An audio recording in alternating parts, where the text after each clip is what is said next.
Bom, boa tarde a todos e a todas. Gostaria, em primeiro lugar, de agradecer ao Pablo pela coordenação dessa mesa e também pelo IEA, pelo acolhimento aqui.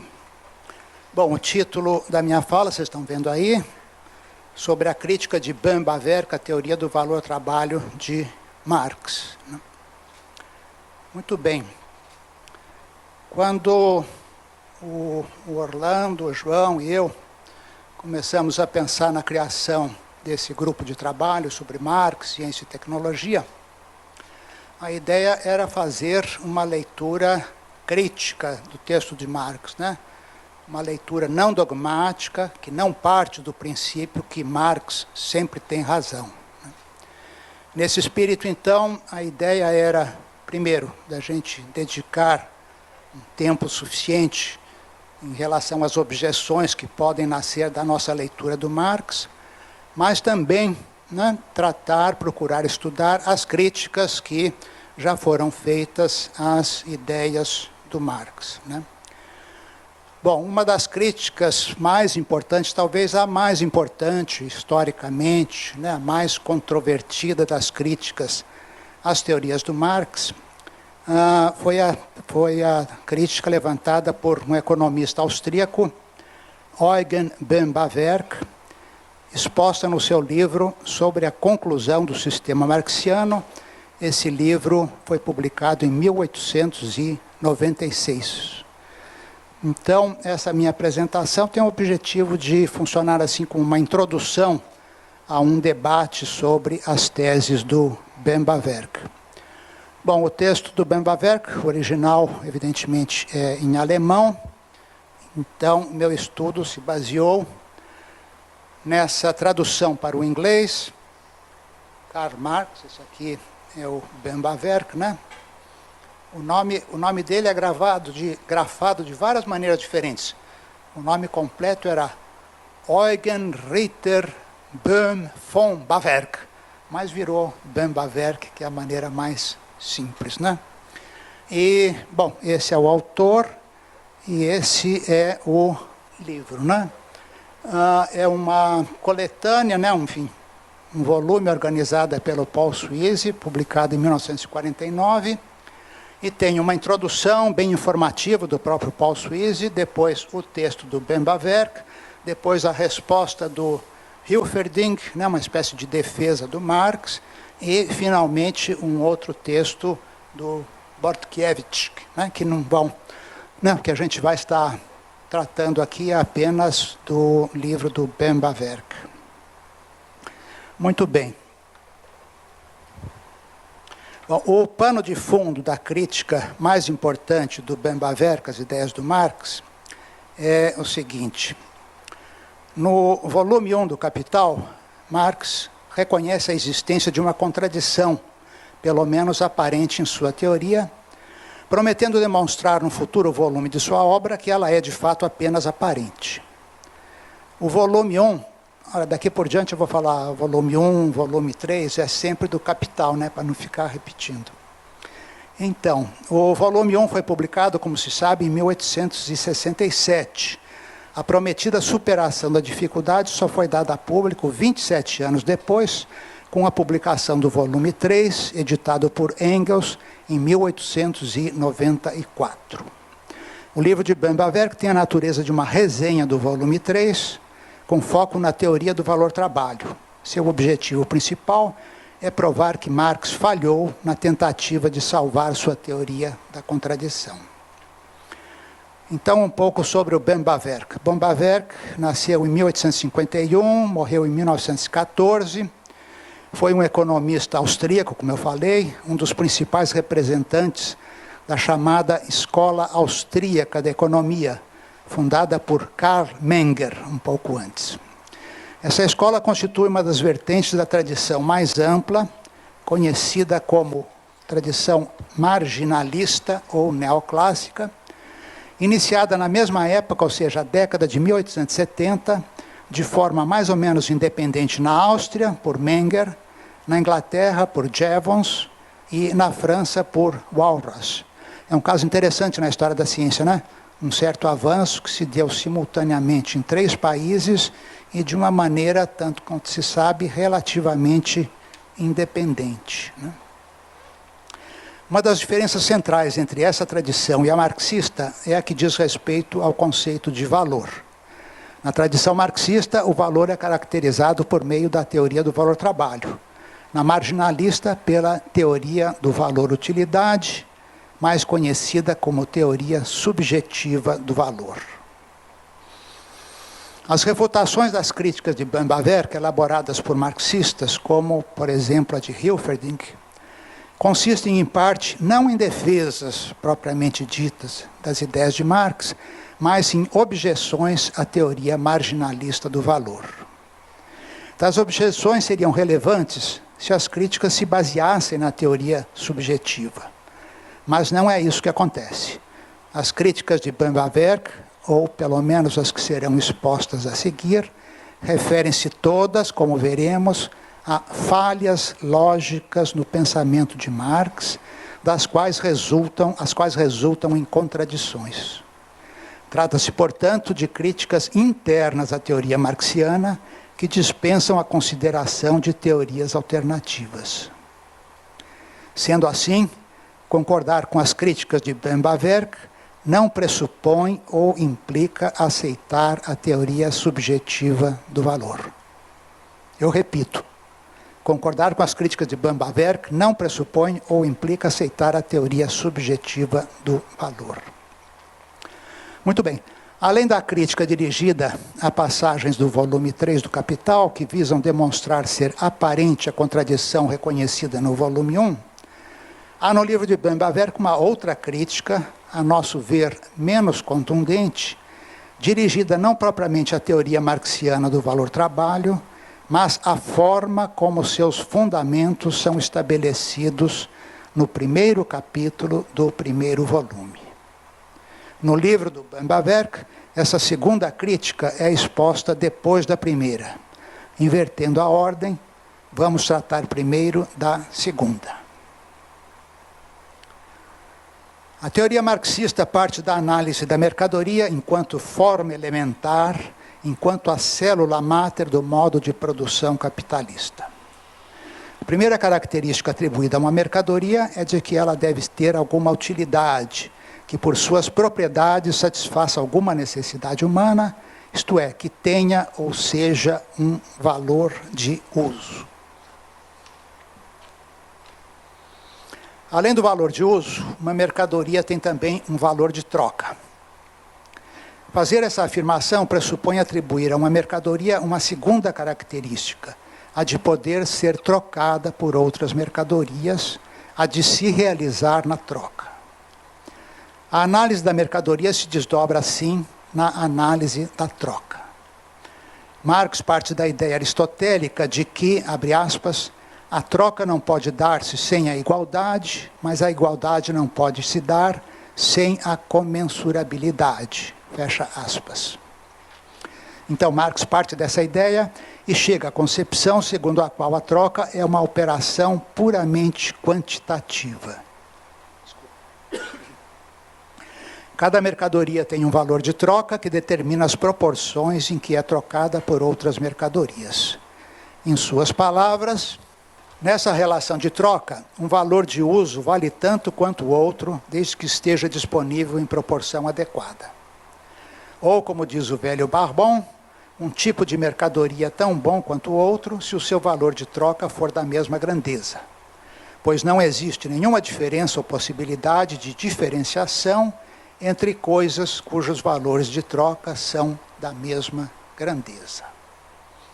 Bom, a crítica do Bemba-Verk a essa parte, do capítulo 1, do primeiro volume do Marx, ela contém, na minha análise, 3 objeções. E nesse ponto a gente já pode apresentar a primeira. Nas palavras de Bemba-Verk, muito simplesmente, o pressuposto de acordo com o qual uma igualdade deve se manifestar na troca de duas coisas, me parece ser uma ideia errada. Onde a igualdade e o equilíbrio exato estão presentes, mudança alguma pode ocorrer que perturbe a estabilidade. Quando, portanto, no caso da troca, a questão termina com uma mudança na propriedade, isso indica, na verdade, a existência de alguma desigualdade ou preponderância que produz a alteração. O conteúdo dessa passagem do Bemba-Verk pode, sem trocadilho, ser trocado em miúdos, dizendo que a troca de uma coisa por outra idêntica a ela é uma troca de 6 por meia dúzia, de R$10 por R$6. Eliminar o valor de uso do conceito de troca é uma abstração. As abstrações são processos fundamentais da cognição humana, são condição para o surgimento da linguagem e desempenham um papel crucial nas ciências naturais. Mas isso não significa que toda a abstração seja frutífera, que constitua um avanço no conhecimento. Ao eliminar o valor de uso do conceito de troca, elimina-se a diferença entre os valores de uso das coisas trocadas para os sujeitos da troca. A questão que se coloca é: será frutífera uma abstração que deixa de lado o que, segundo o mais elementar bom senso, constitui a motivação, a razão de ser das trocas? A ideia é essa, né? Se uma pessoa troca A por B, é que B tem um valor de uso para ele maior do que A, né? Se elimina os valores de uso do quadro, né?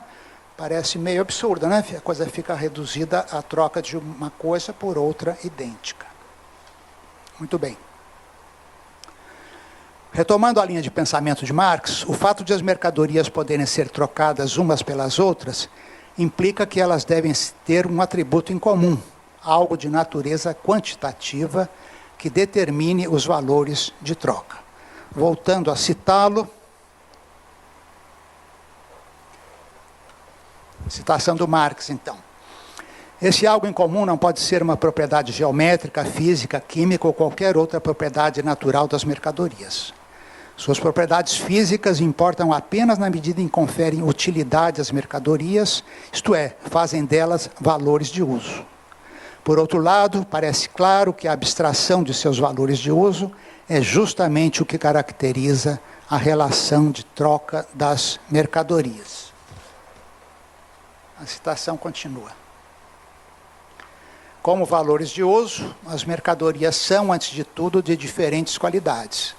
Como valores de troca, elas podem ser apenas de quantidade diferente, sem conter, portanto, nenhum átomo de valor de uso. Abstraindo do valor de uso dos corpos mercadorias, resta nelas uma única propriedade, a de serem produtos do trabalho. Entretanto, assim como as mercadorias têm qualidades que as dotam de valor de uso, o trabalho também tem qualidades que diferenciam seus vários tipos. O trabalho do carpinteiro, o trabalho do pedreiro, etc.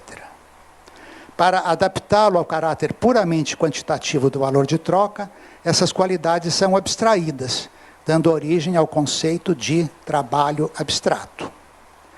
A única propriedade comum a todas as mercadorias que constitui o substrato do valor de troca, segundo Marx, não é simplesmente o trabalho, mas o trabalho abstrato. Com isso, podemos passar à segunda objeção de Bemba-Verk. Sua peça-chave é a pergunta: por que não aplicar o mesmo procedimento ao valor de uso? Por que não o abstrair das qualidades próprias de cada uma de suas formas, introduzindo o conceito de valor de uso abstrato, também de natureza puramente quantitativa? Marx não oferece resposta alguma a essa pergunta, não justifica a adoção da tese implicitamente pressuposta da impossibilidade do valor de uso abstrato, sem a qual o argumento carece de validade. Ser produto do trabalho abstrato não é, portanto, o único atributo que as mercadorias têm em comum. A objeção de Bemba-Verk é, na verdade, mais geral. A respeito do argumento por exclusão usado por Marx, Bemba-Verk pondera que ele só seria válido se contivesse a consideração exaustiva de todos os possíveis candidatos a atributo comum das mercadorias. Sendo tal tarefa muito difícil, se não impossível, o argumento não se sustenta. Mais concretamente, Bemba-Verk menciona, além de ter valor de uso, vários outros atributos que deveriam ser justificadamente excluídos para que o argumento fosse válido. Em suas palavras, não é a propriedade de ser escasso em proporção à demanda também comum a todos os bens trocáveis, ou de que eles são objetos de oferta e demanda, ou do fato de que são apropriados, ou de que são produtos naturais, pois o fato de que são produtos da natureza, assim como são produtos do trabalho, ninguém afirma mais claramente que o próprio Marx, quando declara numa passagem que, abre aspas, mercadorias são combinações de dois elementos, a matéria natural e o trabalho. Então, entre tantas outras possíveis atributos comuns a todas as mercadorias, tem também a de, pelo menos em parte, serem coisas provenientes da natureza. Bom, isso então é a segunda objeção. Eu passo agora à terceira objeção de Bemba-Verk. Num certo sentido, é a objeção mais radical. Sua implicação é a de que ser produto do trabalho, longe de ser o único, nem ao menos é um atributo comum a todas as mercadorias. A terra e os outros dons da natureza, na terminologia de hoje, os recursos naturais, são mercadoria, porém não produtos do trabalho. Aqui, no que se segue, eu vou ficar falando da terra, que é o caso mais importante, mas com as devidas adaptações, esse argumento vale também para os outros recursos naturais. A terra tem valor de uso, é comprada e vendida, ou seja, é objeto de troca, tem, portanto, um valor de troca. No nível mais concreto, tem preço de mercado. Enfim, compartilha com as outras mercadorias todo um conjunto de atributos característicos. Para expressar a idade de duas mercadorias que são objeto de troca, Marx vale de equações como 1/4 de trigo igual a quintais de ferro. Qual seria o problema com uma equação do tipo 5 hectares de terra igual a 100 toneladas de soja? Uma réplica a tal objeção, tal como exposta até aqui, pode ser a de que, de acordo com a concepção marxiana de mercadoria, a terra e os outros dons da natureza não são mercadoria. Um dos problemas com essa consideração é de que ela contradiz a famosa sentença de abertura do Capital. Abre aspas, a riqueza das sociedades onde reina o modo de produção capitalista aparece como uma enorme coleção de mercadorias. Como diz Bemba-Verk, abre aspas, esta proposição é bem errada se usarmos o termo mercadoria para designar produtos do trabalho, que é o sentido que Marx depois lhe atribui, pois os dons da natureza, inclusive a terra, constituem um elemento de maneira alguma insignificante, mas pelo contrário, muito importante da riqueza nacional. Outro problema é como justificar a negação do caráter de mercadoria da terra. Dizer que a terra não é mercadoria porque não é produto do trabalho envolve claramente uma circularidade logicamente inaceitável. O raciocínio de Marx incorre nessa circularidade quando afirma: uma coisa pode ser valor de uso sem ser valor. É o caso quando sua utilidade para o homem não é mediada pelo trabalho. Assim, o ar, a terra virgem, os campos naturais, a matéria bruta, etc. Essa afirmação ocorre no último parágrafo da primeira seção do primeiro capítulo, do primeiro volume do Capital, né? E ocorre, então, depois, né, do argumento por exclusão que já foi mencionado aqui. Como ela, né, esta afirmação, constitui um pressuposto sem o qual o argumento carece de validade, deveria naturalmente ser explicitada antes. Por que Marx não procede dessa forma? Segundo Bemba-Verk, porque assim ficaria evidente o caráter falacioso do argumento, que ele demonstra, dentre outras maneiras, por meio de um contra-exemplo, isto é, um exemplo de mesma forma lógica, porém claramente inválido.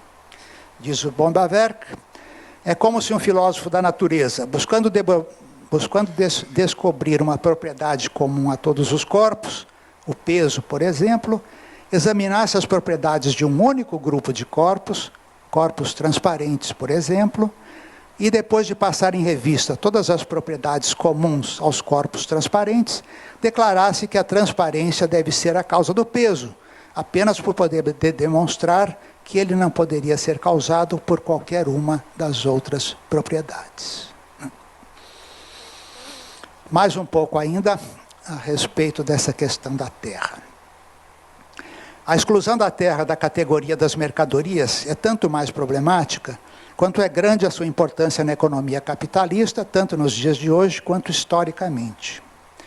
Em seu clássico A Grande Transformação, Karl Polanyi identifica 3 fatores cruciais no advento do capitalismo, a saber, a mercantilização do trabalho, da terra e do dinheiro, entendendo por mercantilização o processo em que uma categoria de bens passa a funcionar como mercadoria. No caso da terra, uma faceta primordial do processo foi o cercamento das terras comunitárias, em inglês, the enclosure of the commons, exposto e analisado também pelo próprio Marx no capítulo da acumulação primitiva do volume 1. No esquema conceitual de Polanyi, entretanto, para ser mercadoria genuína, um bem deve ter sido produzido para ser trocado. Como o trabalho, a terra e o dinheiro não têm essa característica, são conceituadas como mercadorias fictícias. À primeira vista, essa concepção parece compartilhar o espírito da posição de Marx, ao negar à terra o caráter de mercadoria ou de mercadoria genuína. Assim, pode-se pensar em apoiar a posição de Marx com base na de Polanyi, alegando que a terra é uma mercadoria fictícia, uma não mercadoria. A manobra, porém, não dá resultado, uma vez que para Polanyi o trabalho também é uma mercadoria fictícia. Se por essa razão lhe for negado o caráter de mercadoria, isso seria óbvia e absolutamente desastroso para a teoria marxiana do capitalismo.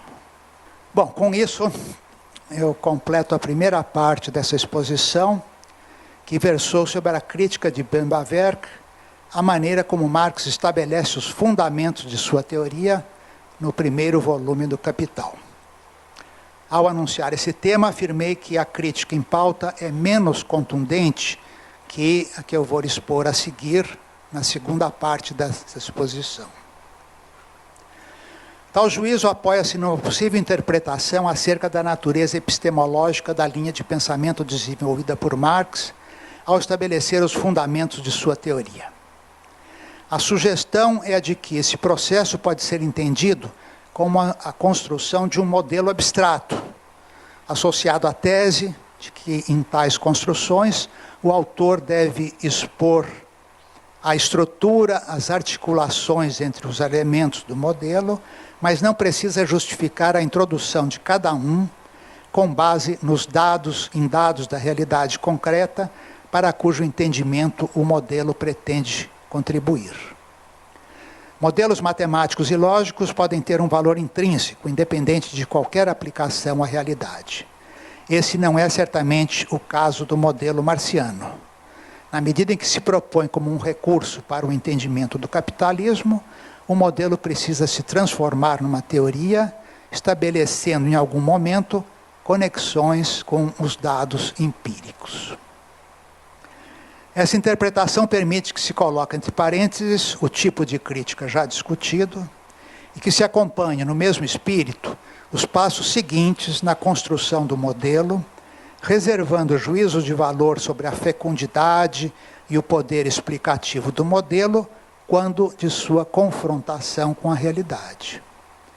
Situa-se nesse terreno a outra crítica de Bemba-Werk, que, como dissemos, diz respeito a uma contradição presente no primeiro volume do Capital, cuja existência era reconhecida por Marx, e que no volume 3 ele se propôs a mostrar que era apenas aparente. Para explicar qual é tal contradição, convém recapitular, ainda que de maneira muito simplificada e sumária, o desenvolvimento do modelo marxiano a partir do ponto onde havíamos chegado, a saber, essencialmente o momento em que se coloca a pergunta sobre algo comum a todas as mercadorias.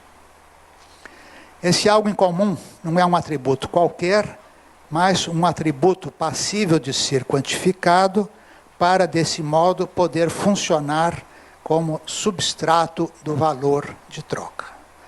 O trabalho satisfaz esse requisito. Nas palavras de Marx, assim, um valor de uso ou um bem só possui valor porque nele está objetivado ou materializado o trabalho humano abstrato. Mas como medir a grandeza de seu valor? Por meio da quantidade da substância formadora de valor, isto é, da quantidade de trabalho nele contida. A própria quantidade de trabalho é medida por seu tempo de duração, e o tempo de trabalho possui, por sua vez, seu padrão de medida em frações determinadas de tempo, como hora, dia, etc. Poderia parecer que se o valor de uma mercadoria é determinado pela quantidade de trabalho despendido durante a sua produção, quanto mais preguiçoso ou inábil for um homem, maior será o valor de sua mercadoria, pois ele necessitará de mais tempo para produzi-la. Para superar essa dificuldade, Marx estipula que, para cada mercadoria, o que determina o seu valor não é o tempo concretamente gasto em sua produção, mas o tempo de trabalho socialmente necessário, definido como, abre aspas, aquele requerido para produzir um valor de uso qualquer, sob as condições normais de uma dada sociedade e com o grau social médio de destreza e intensidade do trabalho. Nesses termos fica estabelecida a famosa lei do valor, segundo o qual as mercadorias são trocadas em proporção ao seu valor, sendo o seu valor determinado pelo tempo de trabalho socialmente necessário usado em sua produção. Essa lei traz em si a ideia, que merece ser explicitada, de que que o trabalho é a única fonte do valor. Bom, vem a seguir todo um conjunto de outros componentes do modelo que podem ser relacionados na seguinte sequência. Agora eu peço desculpa, vem um trecho assim um tanto árido, né? Mas é necessário para a gente poder, né, chegar a uma especificação precisa de qual é essa contradição presente na teoria do Marx. Então, indo passo a passo. Primeiro, introduz-se a distinção entre trabalho e força de trabalho. A força de trabalho é concebida como uma mercadoria, cujo valor é o valor dos meios de subsistência necessários à manutenção de seu possuidor. 2. Além de ser uma mercadoria, a força de trabalho é uma mercadoria muito especial. É a única cujo consumo produz um valor maior do que o seu próprio. Esse acréscimo é o mais valor.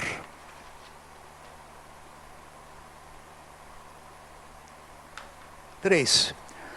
A taxa de mais valor é a razão entre o mais valor e o valor da força de trabalho usada na produção da mercadoria. Ela é numericamente igual à taxa de exploração, definida como a razão entre o mais trabalho, que cria o mais valor, e o trabalho necessário, que cria o valor correspondente ao valor da força de trabalho, ambos quantificados em unidades de tempo. 4. Numa empresa capitalista, o capital constante é a parte do capital que se converte em meios de produção, isto é, matérias-primas, matérias auxiliares e meios de trabalho. O capital variável é a parte do capital correspondente ao valor da força de trabalho, em termos de dinheiro, ao salário pago aos trabalhadores. Como o trabalho é a única fonte de valor, é apenas o capital variável que gera mais valor. O capital constante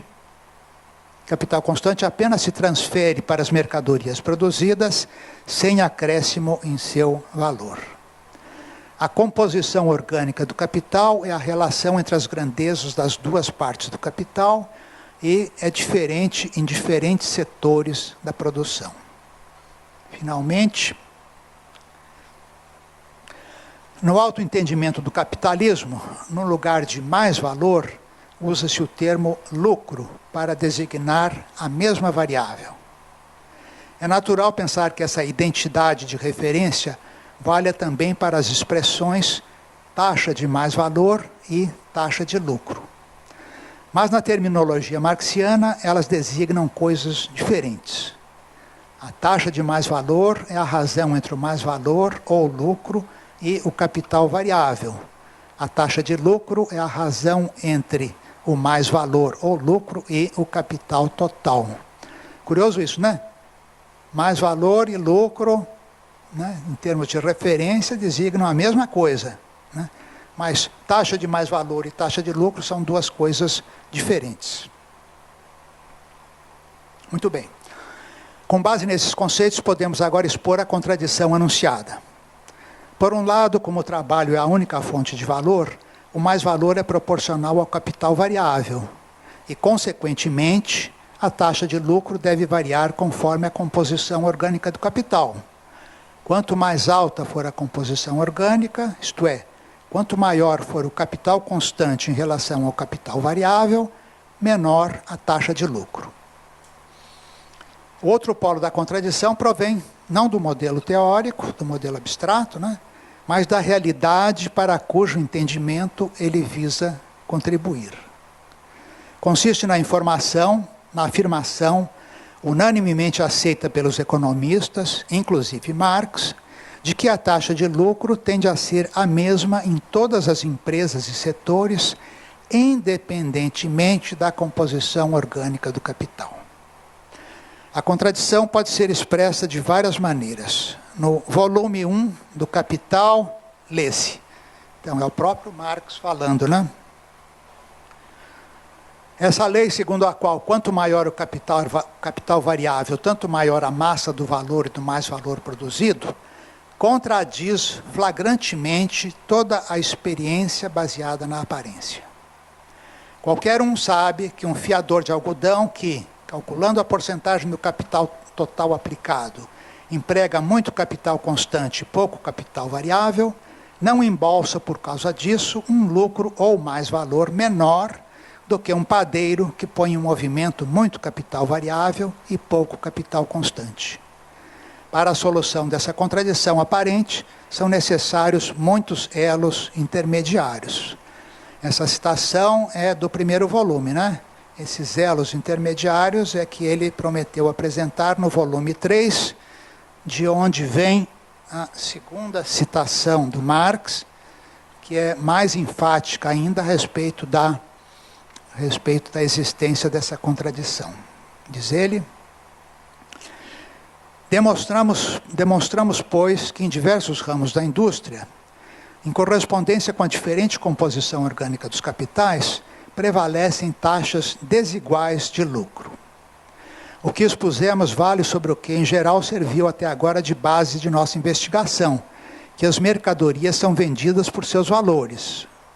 Por outro lado, não resta dúvida que, na realidade, se prescindirmos de diferenças irrelevantes, acidentais e que se compensam reciprocamente, a diferença entre as taxas médias de lucro nos diversos ramos da indústria não existe, nem poderia existir, sem que isso implicasse na abolição de todo o sistema de produção capitalista.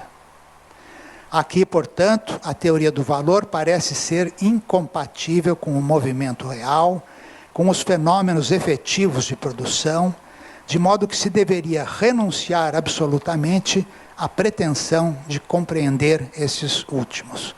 a meu ver, né, um reconhecimento bem enfático da existência da contradição e, digamos, das consequências drásticas que decorreriam de um abandono dos fundamentos da teoria, né, em que o Marx desenvolve. E, finalmente, mais uma caracterização dessa contradição, agora do Bemba-Verk. E neste ponto, Marx chega à famosa pedra no caminho de sua teoria, tão difícil de ultrapassar, que constituiu o ponto mais controvertido na literatura marxista dos últimos 10 anos. Sua teoria exige que capitais de mesma grandeza, mas com diferentes composições orgânicas, apresentem diferentes lucros. O mundo real, entretanto, mostra da maneira mais clara ser governado pela lei, segundo a qual capitais de mesma grandeza, independentemente de possíveis diferenças de composição orgânica, dão origem ao mesmo lucro.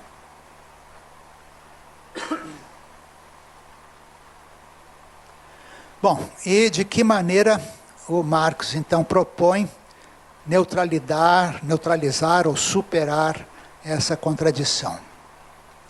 Como Bemba-Verk enfatiza, entre os dois polos da contradição, Marx opta decididamente pela equalização da taxa de lucro.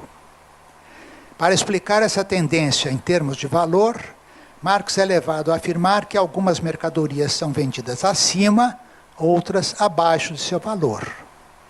Acima nos setores onde há alta composição orgânica do capital, abaixo onde é relativamente baixa, de modo a equalizar as taxas de lucro. Mas isso significa, evidentemente, abandonar a lei do valor.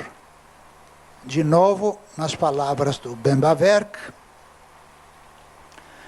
no primeiro volume afirmou-se com a máxima ênfase que todo valor é baseado no trabalho e apenas no trabalho, e que os valores das mercadorias são proporcionais ao tempo de trabalho necessário para a sua produção. E agora, no terceiro volume, somos informados, rápido e secamente, que aquilo que, de acordo com o ensinamento do primeiro volume, deve ser, não é e nunca pode ser, que as mercadorias individuais trocam-se e precisam trocar-se entre si numa proporção diferente da do trabalho nelas incorporado, e isso não acidentalmente ou temporariamente, mas necessariamente e permanentemente. Não consigo evitar, não vejo nisso uma explicação ou reconciliação de uma contradição, mas a própria contradição nua e crua. O terceiro volume de Marx contradiz o primeiro. A gente pode dizer, então, que o Marx pula da frigideira para cair no fogo, né? Ele neutraliza uma contradição às custas de criar outra ainda mais séria. A história, entretanto, não termina nesse ponto. Eu estou terminando, não se preocupem. Ao que tudo indica, Marx não era insensível a essa segunda contradição. Para ver-se com ela, segundo a análise de Bemba-Verk, Marx mobiliza 4 argumentos. Para mim já é um pouco suspeito, né? 4 argumentos. Se tivesse um argumento realmente bom, bastaria um, né? Mas vamos ver o que diz o Marx. Então, o primeiro argumento: mesmo que as mercadorias sejam individualmente vendidas acima ou abaixo de seus valores, tais flutuações recíprocas cancelam-se mutuamente. E na economia como um todo, isto é, levando em conta todos os setores da produção, o total dos preços das mercadorias é igual à soma de seus valores. Bemba-Verk o refuta, mostrando que a alegação final é tautológica. É verdadeira, mas nada acrescenta ao conhecimento. É análoga à afirmação de que, no balanço de uma firma, receita e despesa são quantitativamente iguais. Isso acontece porque as duas variáveis são definidas de modo a serem iguais. De acordo com o segundo argumento, a lei do valor governa o movimento dos preços, uma vez que o aumento ou diminuição do tempo empregado na produção das mercadorias faz com que seus preços subam ou caiam respectivamente. A objeção de Bemba-Verk é de que o argumento demonstra apenas que o tempo de trabalho é um fator que pesa na determinação do valor, o que ninguém contesta. A lei do valor, por outro lado, tem um conteúdo mais forte. De acordo com ela, o tempo de trabalho é o único fator determinante do valor. Os outros dois argumentos têm uma estrutura mais complexa, envolvem aspectos relativamente mais técnicos, e o mesmo vale da discussão de Bemba-Verk a respeito deles. Seria, por isso, muito difícil resumir aqui satisfatoriamente o debate. Entretanto, para não deixar a questão totalmente em aberto, cabe a seguinte consideração. Os dois argumentos visam preservar de alguma forma a lei do valor, mesmo reconhecendo que, em um certo nível, as mercadorias não são trocadas de acordo com seus valores. Isso se faz alegando que, num nível mais abstrato, ou em última análise, ou de forma indireta, a lei do valor mantém sua validade. Tal concessão, contudo, constitui um recuo, implica um enfraquecimento da teoria e, consequentemente, uma redução de seu poder explicativo. Assim, pode-se concluir que os argumentos, esses dois últimos argumentos, na melhor das hipóteses, preservam a lei do valor apenas de uma forma atenuada, pagando por isso o preço de uma perda no entendimento proporcionado pela teoria. Bom, essas então foram as críticas do Bemba-Verk, As primeiras a respeito do estabelecimento das fundações, dos fundamentos da teoria do Marx, no primeiro capítulo do primeiro volume do Capital. Segundo as críticas, tentativa do Marx de superar a contradição que ele mesmo reconhece no volume 3 do Capital. Para concluir, eu diria o seguinte, que todas essas críticas têm como alvo exclusivamente os fundamentos da teoria marxiana do capitalismo, ou, como no título desta comunicação, a teoria do valor-trabalho de Marx. Essas críticas convivem sem problema com o reconhecimento de que, em muitas passagens do Capital e de outros itens de sua obra monumental, encontram-se contribuições extremamente valiosas, cujo valor independe dos fundamentos da teoria econômica marxiana. Quero dizer com isso que é possível colocar em dúvida os fundamentos da teoria econômica do Marx, sem questionar sua validade, sem adotar uma posição anti-marxista. Para terminar, uma indicação, para quem se interessar, o arquivo com esse texto que eu acabei de apresentar está disponível nesse endereço. E com isso eu termino com o meu muito obrigado.